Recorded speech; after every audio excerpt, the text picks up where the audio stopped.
झारखंड विधानसभा चुनाव 2024 जेएमएम की स्टार प्रचारक कल्पना सोरेन ने केंद्र सरकार पर लगाए चुनाव प्रचार में रुकावट डालने के आरोप। पहले चरण के चुनाव प्रचार समाप्त होने के बाद झारखंड मुक्ति मोर्चा की स्टार प्रचारक कल्पना सोरेन ने केंद्र सरकार और बीजेपी पर जमकर हमला बोला। घटाशिला में चुनाव सभा को संबोधित करने के बाद कल्पना सोरेन को कांग्रेस प्रत्याशी के पक्ष में जगन्नाथपुर विधानसभा क्षेत्र में प्रचार के लिए जाना था, लेकिन उनके हेलीकॉप्टर को उड़ाने भरने के लिए अनुमति नहीं दी गई।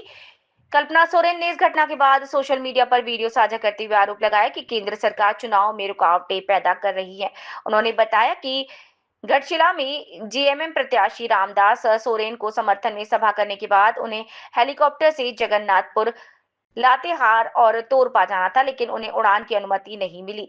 किसी तरह से वो जगन्नाथपुर पहुंच गए, लेकिन लातेहार और तोरपा में आयोजित सभाओं में शामिल नहीं हो सकी। कल्पना सोरेन ने केंद्र सरकार के रवैये को चुनावी माहौल में लोकतंत्र के खिलाफ बताते हुए कहा कि ये कदम विपक्ष की आवाज को दबाने का प्रयास है। उनके बयान से झारखंड विधानसभा चुनाव में राजनीतिक तापमान और भी बढ़ गया है और इस मामले पर विभिन्न दलों की प्रतिक्रियाएं सामने आने की संभावना है। जोहार, आज अभी हम घाटशिला में हैं और घाटशिला में यहाँ मेरा कार्यक्रम था आदरणीय रामदास सोरेन भैया का। हम लोग चुनावी सभा कर रहे थे। इसके बाद मेरा कार्यक्रम जगन्नाथपुर, लातेहार और तोरपा में है। लेकिन अगर आप देखिए कि इस चुनाव के माहौल में भी केंद्र सरकार अपनी किस तरीके से कुनीतियां चालू रखी हुई हैं और हम लोगों को परमिशन नहीं दिया जा रहा है कि हम जगन्नाथपुर में जाकर के, लातेहार में जाकर के और हम अपना तोरपा में जाकर के अपनी चुनावी सभा को संबोधित कर पाएं।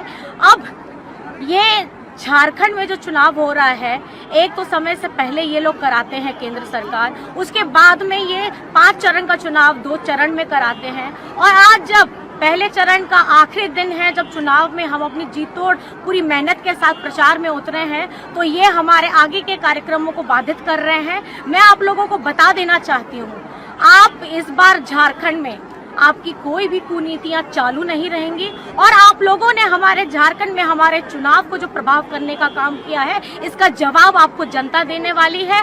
अब झारखंड को कोई नहीं रोक सकता। महागठबंधन की सरकार को यहाँ झारखंड में आने से कोई नहीं रोक सकता। आप लोगों ने अपना जितना भी प्रपंच किया था, चाहे हेमंत सोरेन जी को जेल में डालने का काम किया था, चाहे हमारी इस चुनावी सभा को आप लोगों ने परमिशन ना दे करके रोकने का काम किया है, मैं आपको बताना चाहती हूँ कि अब झारखंड का जनता अब पूरा आशीर्वाद महागठबंधन सरकार को देने वाली है और आपकी कुनीतियों को खत्म करने का हम लोगों ने अब दृढ़ संकल्प कर लिया है। अब हम आ रहे हैं। अब आप झारखंड को रोक नहीं पाइएगा, रोके पारबे ना, एकदम झारखंड को रोक नहीं पाइएगा।